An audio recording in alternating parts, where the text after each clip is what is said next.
You are hereby exiled to the forsaken shores of Reclast. You have transgressed against God and consorted with sin. Find your redemption, Exile, or die in the attempt. Hello and welcome to Path of Exile. You play as pretty much an exile on a marauded island, and I play as a marauder because he can dish out so much damage and take so much in return. The premise of the game is pretty simple. For some reason, you screwed up in the past, and now you gotta be a prisoner on an island. For some reason in the society, they just throw prisoners there.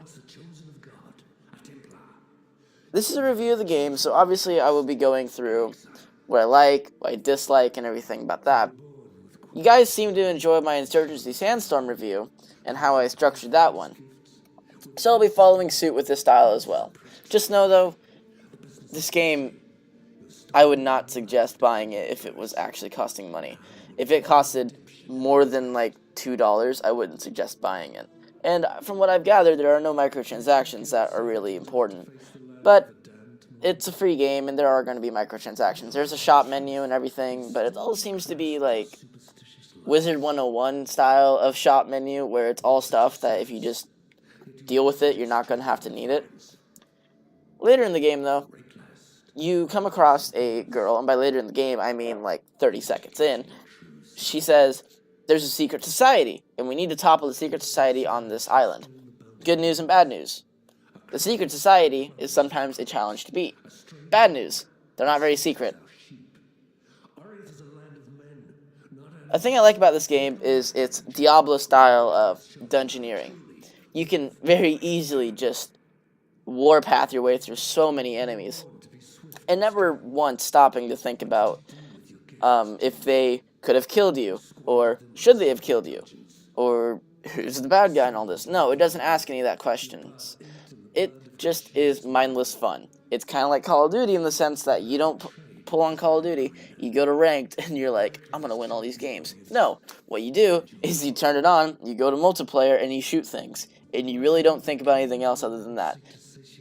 There's a lot of cool little abilities that you can get throughout the game that are in the form of gems. And these are like gemstones that you insert into your armor.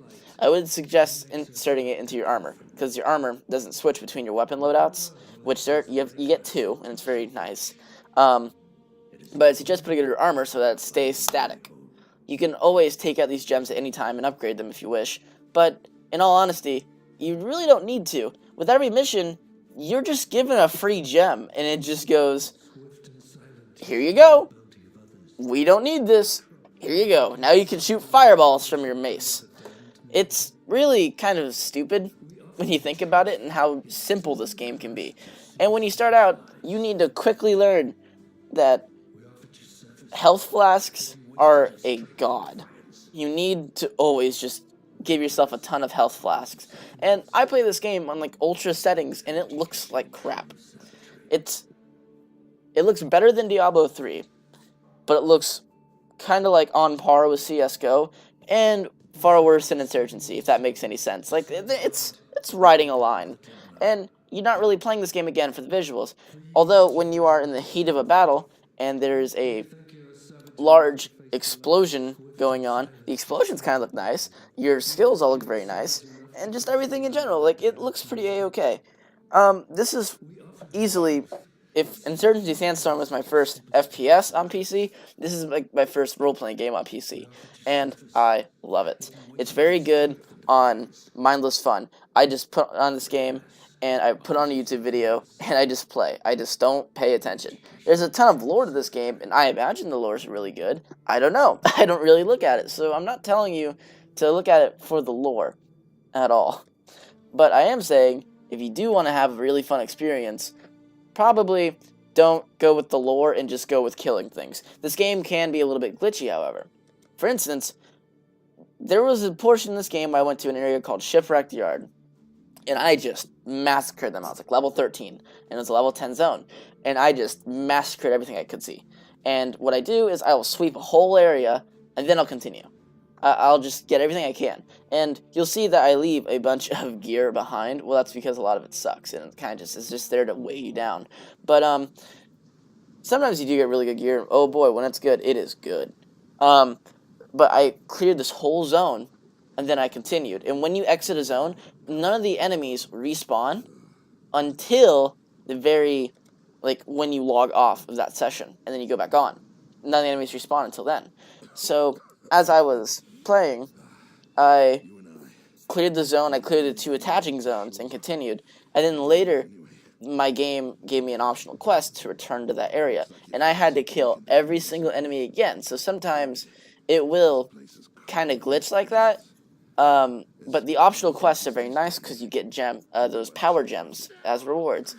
Another thing is that you will miss some of the hits you try to do.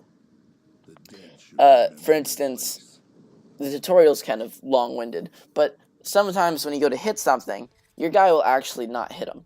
My biggest gripe, though, is that the first really good boss is about 3 hours into the game. The Merveil Witch, she's such a good boss.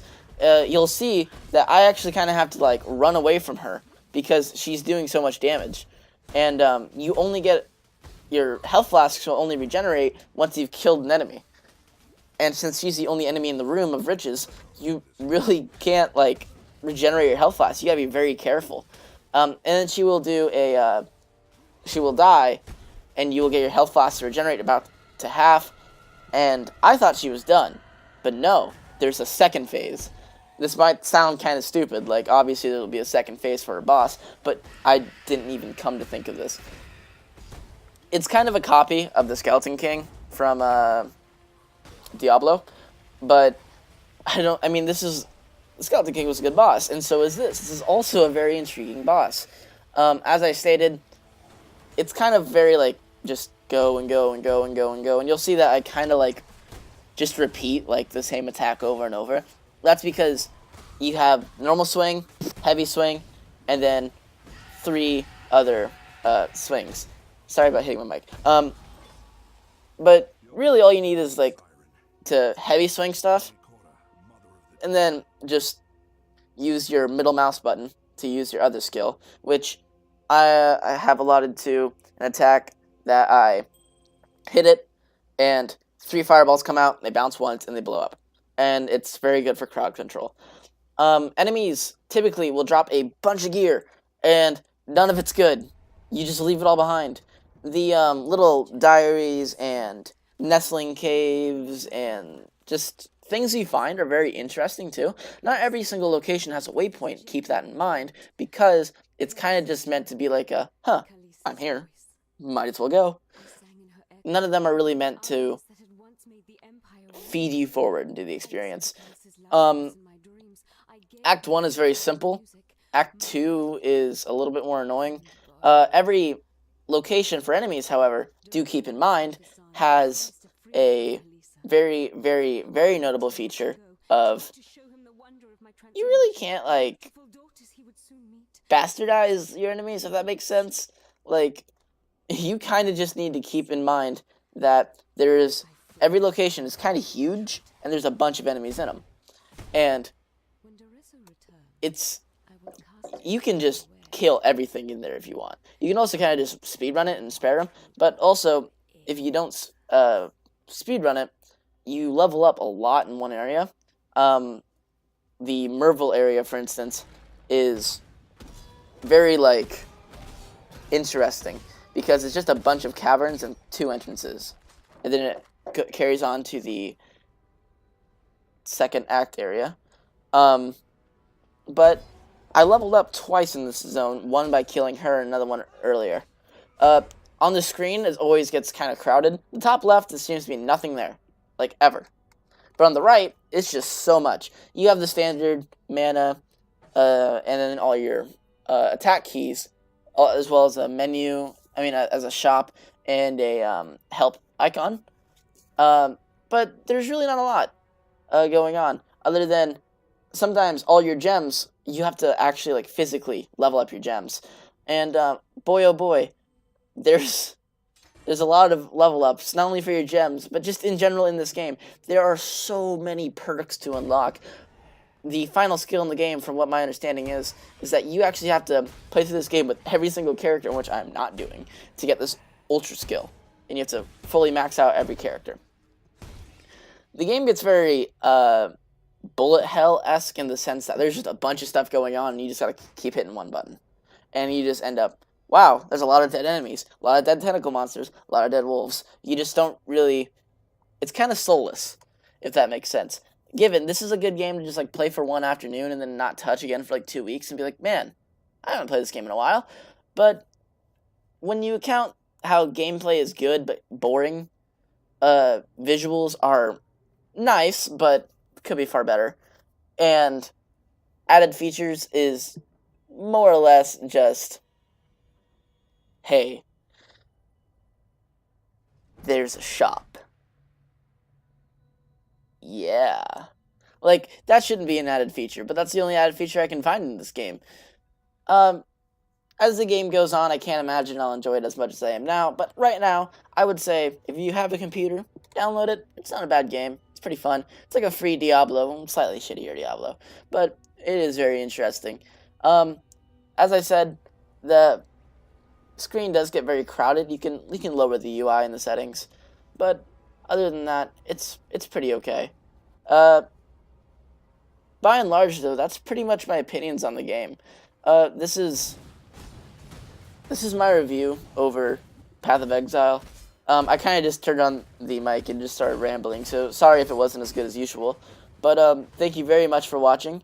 I hope you do not mind that I've been switching to PC content lately. I'm still going to do PlayStation content as well. Comment down below, though, what you want me to review next. I'll leave in the description a list of all the games I have on PC and on PlayStation as well. But yeah, overall, thank you very much for watching. I really appreciate you guys watching these videos and subscribing. Leave a like if you enjoyed this video, dislike if you didn't. And yeah, thank you very much for watching, and have a good day, you guys.